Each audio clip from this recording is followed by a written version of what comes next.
All right, throwing our leg over this monster BMW R1300 GS Adventure 2025 model. Turn the bike on.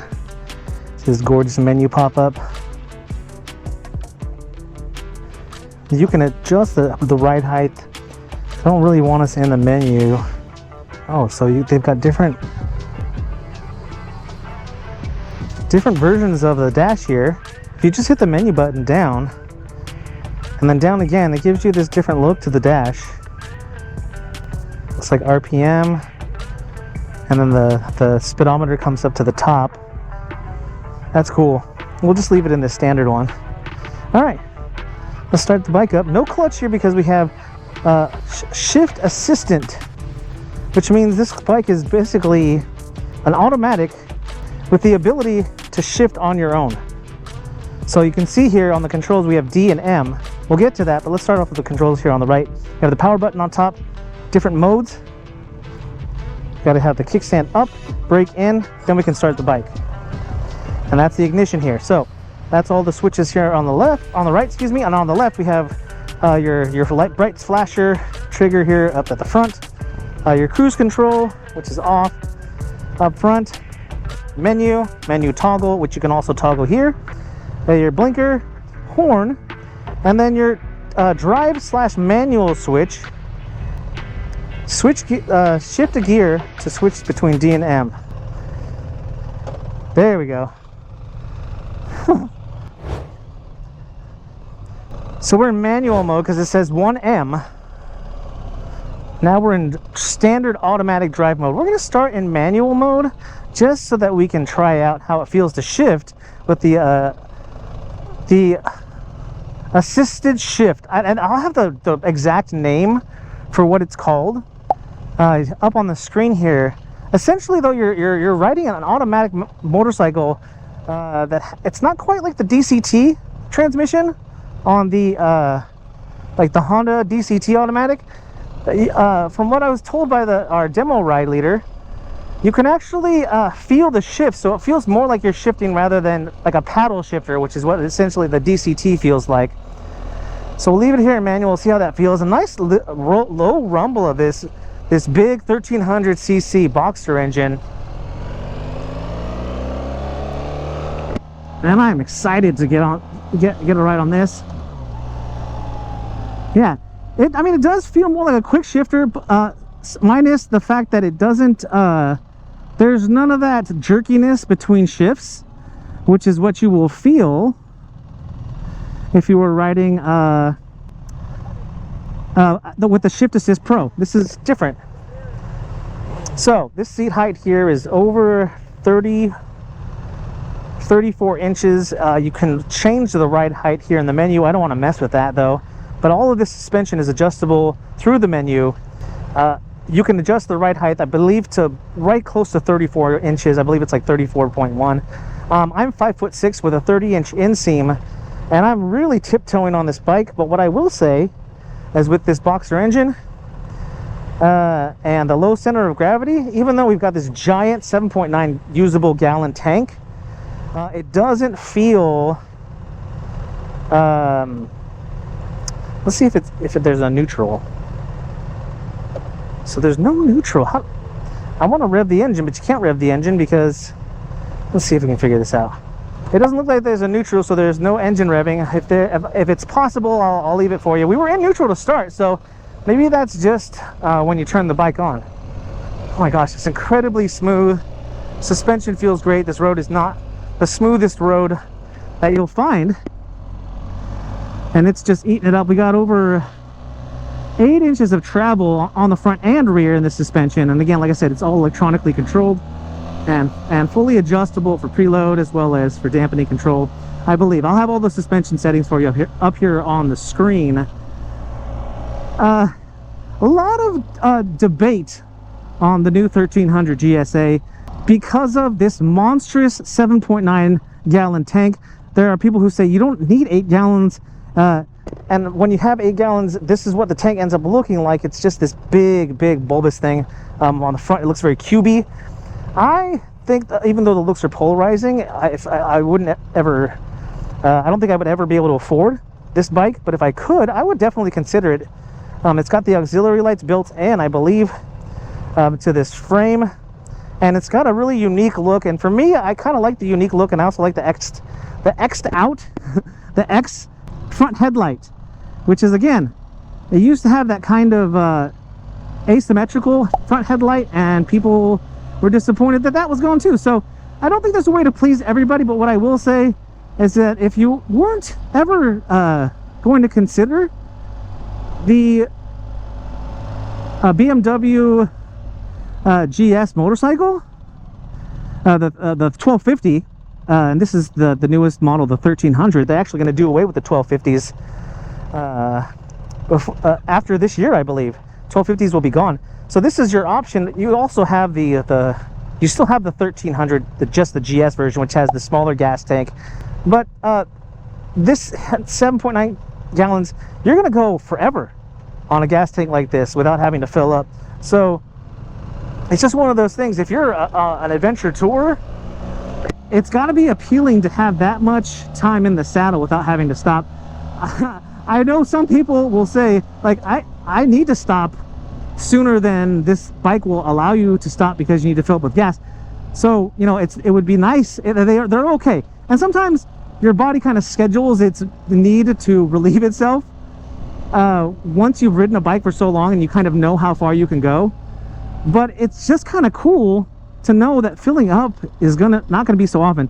I mean, that comes with the expense of being heavier. I believe this bike is like 30 pounds heavier than the standard GS version.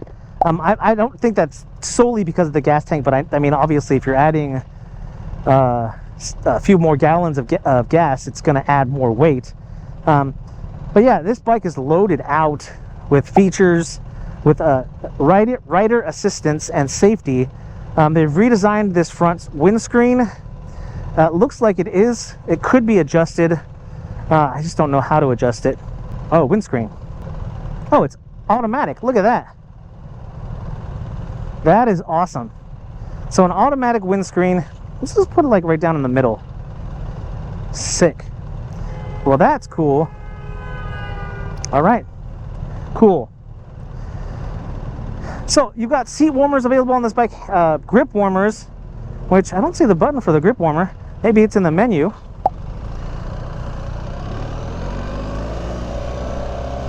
But an automatic adjusted windshield.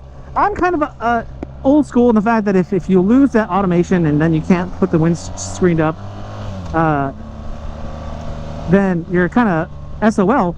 But what I will say is, having this automatic windshield, I put it like a halfway between up and down, and we'll see if it stays and how maybe how wobbly it feels, because to me that's just kind of cool to have that available, so you can really adjust, fine-tune how high this windshield will be.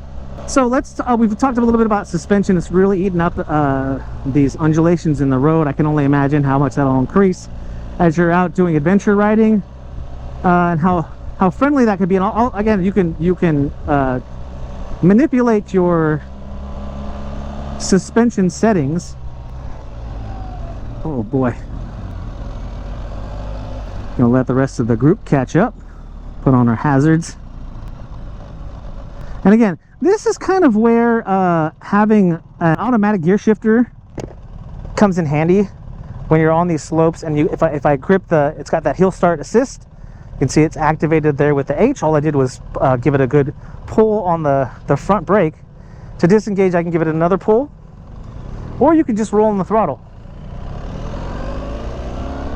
Turn off these hazards. All right. Yeah, this bike is super well balanced. Never even had an inkling to pull up or to put a foot down there. And this windscreen is deflecting the wind very nicely. And actually, what's nice is that I can kind of feel a little bit of wind on my arms, which I'm sure is deflecting from these guards here. And then right up over my head, I can feel a little bit of a breeze which is nice on a day today like today. That's almost 90 degrees outside. It's a little bit hot. And so, yeah, it's just nice. I haven't been able to really open this thing up, but I do really enjoy the manual shifting here. This kind of set it and forget it, and still feel like you have to shift. We won't start trying out that automatic shift assist until later in the ride. Getting over here.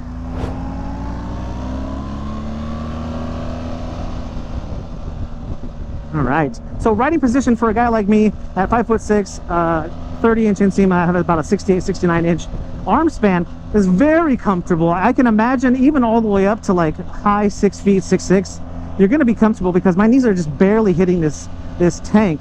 But it is still very comfortable, and I feel like very capable of being able to stand up and take this bike off-road if I had to, or if I wanted to.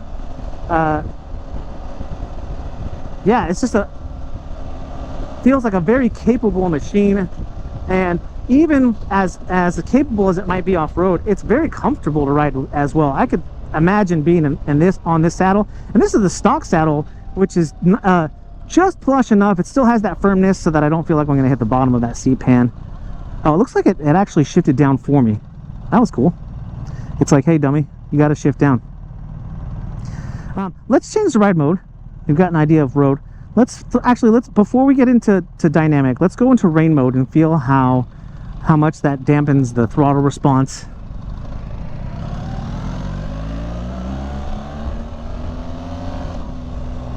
Oh, I did not roll off the throttle. I'm like, that still feels pretty peppy. So now here we are in rain mode. Yeah, very tame throttle response. Again, it's probably going to dial down the torque too as well, so that if you're in slippery or imperfect road conditions, it's probably a good mode to be in. Also, just to kind of learn your motorcycle in rain mode. Yeah, that's nice. So with Shift Assist Pro, which was all comes standard on all the other BMW models, the quick shifter essentially, you have to let go of the throttle to downshift. But with this shifter, you can just downshift when you need to downshift. No need to roll off the throttle. So this is like a true quick shifter. I know that there are other bikes, I believe there are other quick shifters on motorcycles that have you don't have to roll off the throttle to downshift. But this feels like a true quick shifter, but also the addition of having that automatic mode. Yeah, this bike it feels so maneuverable. I don't like to use the word flickable because it's kind of a dated term, and the term typically used for like a sportier bike. But man, this is a point and shoot bike because I barely had to lean into that lane change, and it just went. So in addition to being comfortable, it's very maneuverable. Acceleration is nice. We're gonna throw this back into road mode. So throttle, and we're on road again. We are going to get a section here where we're going to get a chance to open it up, and so that's what we'll wait to put it in dynamic mode for. Yeah, brake checks. I could feel the ABS engage there. Yeah, brake check. Sorry about those people behind me. Yeah, downshifted on its own because it just knows, like, hey, you need to downshift. Oh, and blind spot monitoring. Nice. I don't know if you can see that. There's definitely a blind spot monitor.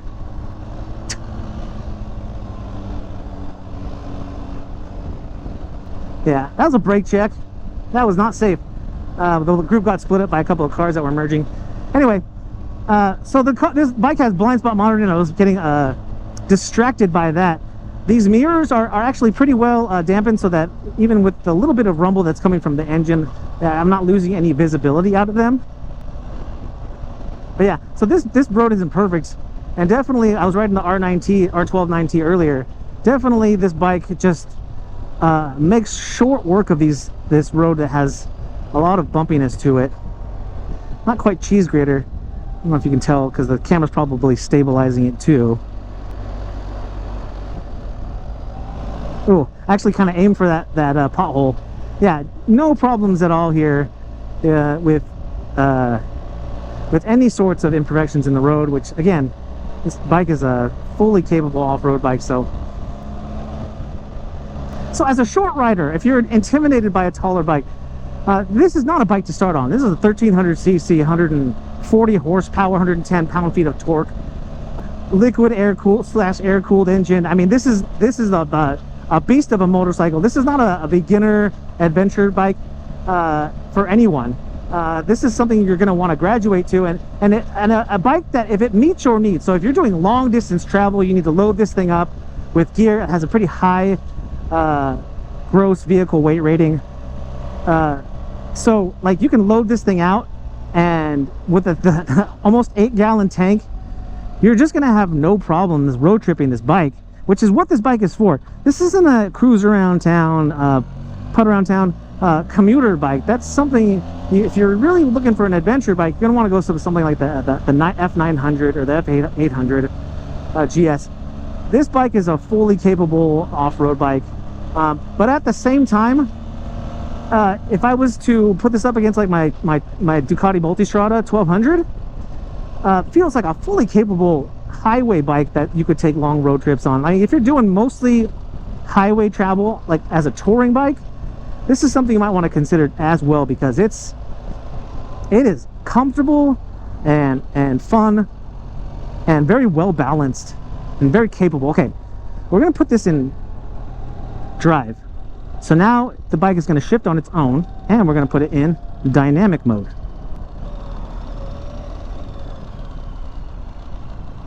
Let's see how well how balanced it feels when I'm not doing the shifting. Oh my gosh, that's kind of incredible.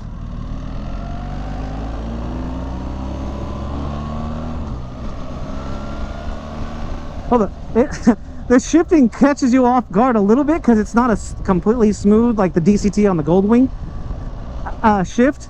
So that threw me off just a little bit because I wasn't expecting it to shift then. But again, that's just kind of a learning curve of learning a new motorcycle. Yeah, it just feels like it kind of not bottoms out, but it kind of bogs down when it's shifting gears. It's not completely smooth.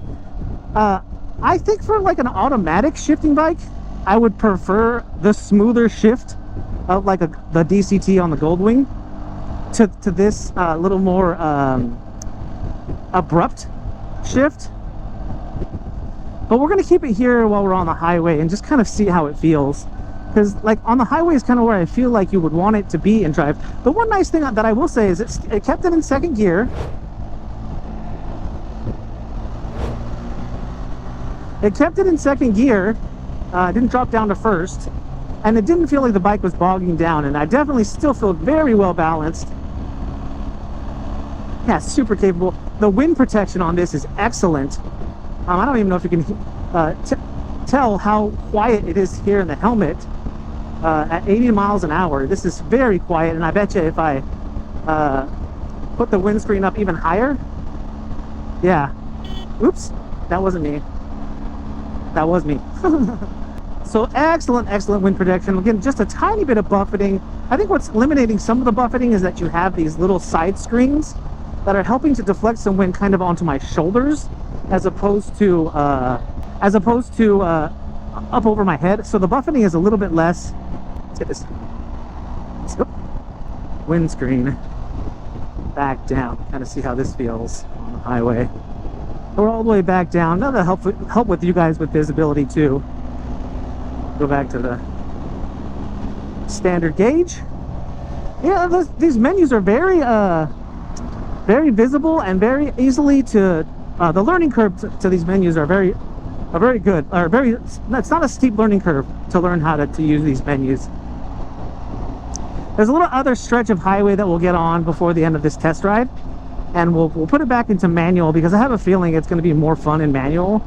So we're going to back up a little bit here, and I just want to let you guys know that when we get to that portion of the video when we're getting on the highway again, my camera's battery died, so you will not see me use the manual mode on the highway. What I will say though is that most people who end up buying the 2025 BMW R1300 GS Adventure are going to stick to manual mode. Just doing a little bit of perusing on the interwebs, and I'm seeing a lot of people who have the 1300 GS Adventure are not using drive mode. they're all finding kind of the same unsettling or jarring, and those words I think are a little extreme for how it feels, but still the shifting just isn't smooth enough to warrant using the drive mode. I don't know if this is something that BMW can fix with a patch to software, but if they can, I would say keep an eye out for that, because the idea of the drive mode is good, but the execution left me disappointed. We now return to your regular programming. So right on the highway, we'll keep it in drive as we get through town to see how that feels. But I mean, overall, the experience of riding the BMW the BMW R1300 GS Adventure, GSA, it's a mouthful, as a lot of these bikes in this class are. Yeah, great brakes, shifting down on its own.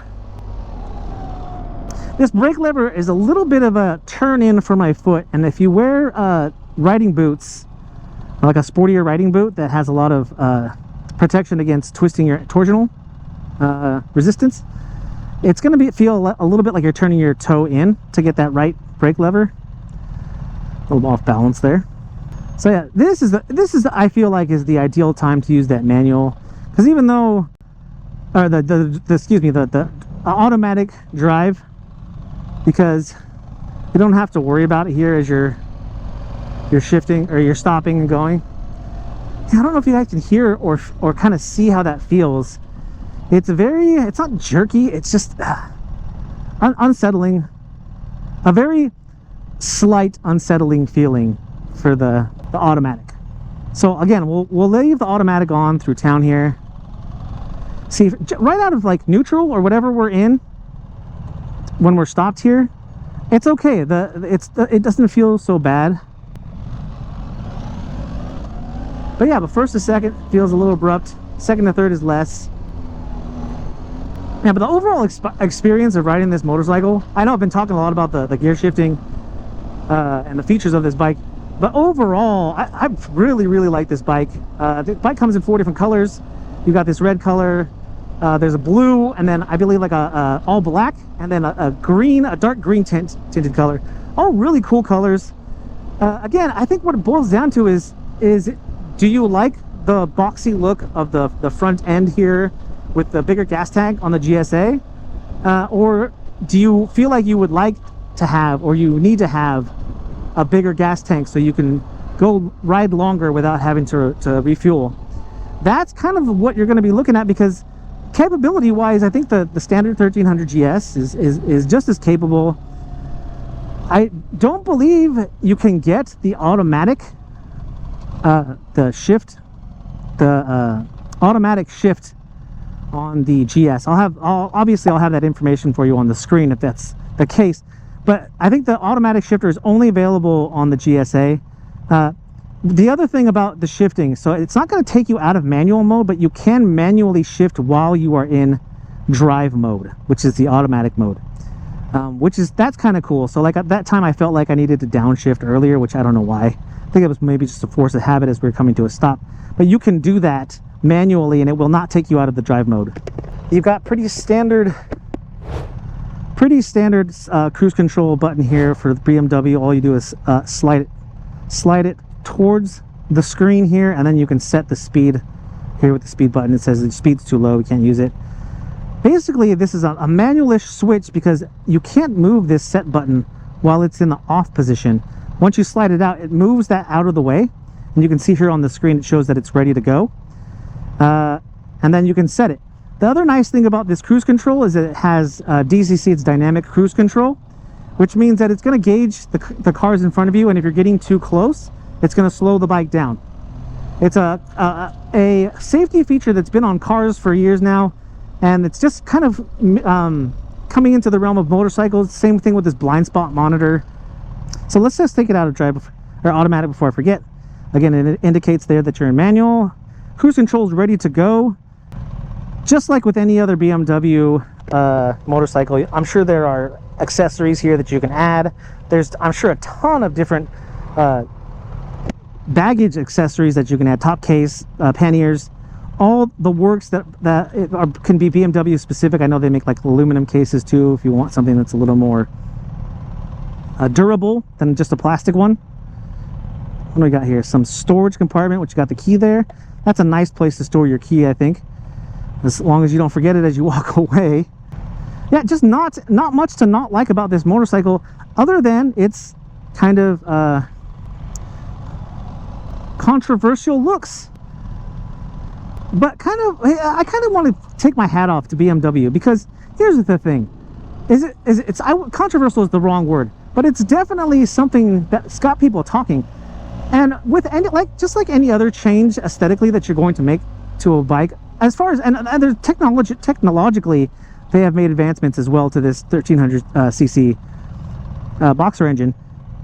There have been advances all the way around, and why not show that you've made advances in the engine by having a new look? Of course, the R1300 GS, the standard version, has a more standard look. It still has the X headlight that takes away from having that different look in the headlight, the asymmetrical headlight. Yeah, when you make a change like that, I'm going to put hill start control. So now we're completely just hanging out waiting for the light to turn green. When you make bold choices, as companies like BMW will do, you're going to have people talking, you're going to have people debating whether or not they like it, and eventually those changes that you make will just become the norm, and people settle into it. And I just take my hat off to BMW for making a bold choice on design. I personally, from when I'm sitting here, it looks monstrous. Not necessarily from sitting here in the rider's seat, but when you like back away from the motorcycle and take a look at it from the rear, it does look kind of unwieldy. All this silver here on this gas tank is just kind of like, it kind of just draws all of your attention to that. And I don't think that the gas tank on a bike like this is the feature that you want people to be having their attention drawn to. And this is the point in the video where my camera died. I appreciate you guys coming along for the ride. This is the point in the video where I would have said for you guys to leave questions about the 2025 BMW R1300 GS Adventure. So make sure you leave those in the comments. I will do my best to answer them, and if I can't answer them, I will find the answer for you and make sure that I respond in a timely manner. If you found this video helpful or found yourself enjoying your time here, make sure you hit that thumbs up down there, which is the like button. And if you haven't already, smash that subscribe button. Appreciate you all joining me. If you're out there riding, please be safe, be kind to one another. My name is Eric, I'm that one guy, and I am out.